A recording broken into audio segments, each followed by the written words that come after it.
Hello, it's Drew and welcome to a quick update on where we're at with the TVR Griffith Restoration. Just over 3 years in, we got the bodywork back on the chassis about Christmas time, and I somewhat naively thought that a few weeks work just bolting a few bits and pieces back on would see us ready for the MOT. Sadly that's not happened. Life and other projects have got in the way to a certain extent. But I'll go through a few jobs that I've done recently, and maybe that just explains how mission creep and just the complexities and nature of trying to do a DIY TVR. So happily, during the slow progress over the last few months with the TVR, I have managed to get quite a few of the sub-assemblies ready, not least of all the exhaust manifolds. So I wanted to see some progress today, so I thought I would just take a bit of time. I thought maybe an hour just to bolt on a manifold. Well, I prepped for it. I'm trying to show you down there, but got all new manifold bolts, new manifold gaskets, and yeah, I've managed to get it offered up and in place, but these nuts are very inaccessible. I'll see if I can just get underneath just to kind of give you the picture of, but yeah, not quite sure if you can see it because I can't see, but yeah, tucked up there are the manifold bolts, and literally squeeze a hand in there and you turn most of them one flat at a time. So instead of taking an hour, that job managed to take a couple of hours, but there you go, such is life. Also, by way of putting sub-assemblies back, the steering rack, the steering shaft is back in place. That is quite a fiddle because you need to line these knuckles up.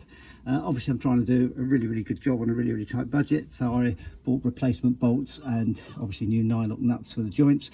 I then realised as I was tightening them up earlier on today that this one is slightly longer, so I should have to put this job on pause just for a little while longer whilst I get that new bolt ordered.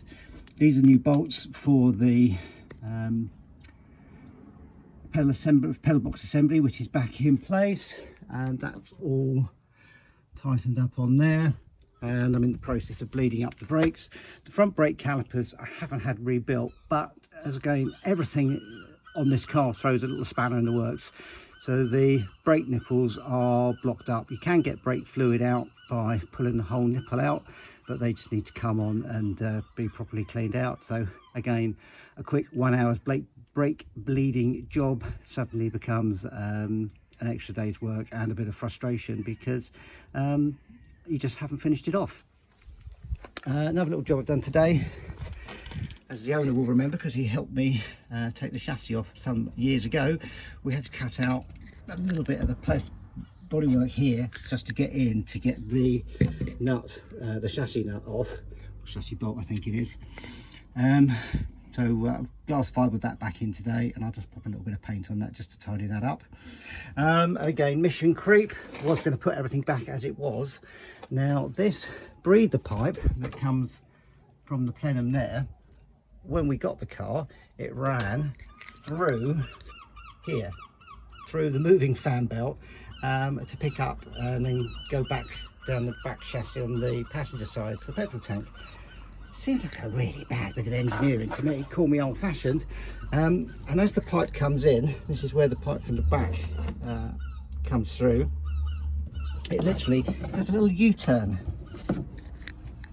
Trying to show you the pipe and connected up down here, but actually inside the wing there is some sort of evaporation canister thing. There's a little valve on the front, on the top there, that says purge. So yeah, just another example of something that needs a little bit of research, cleaning up and putting back. Everything just takes a little bit longer. Oh well, there you go, another day, another dollar.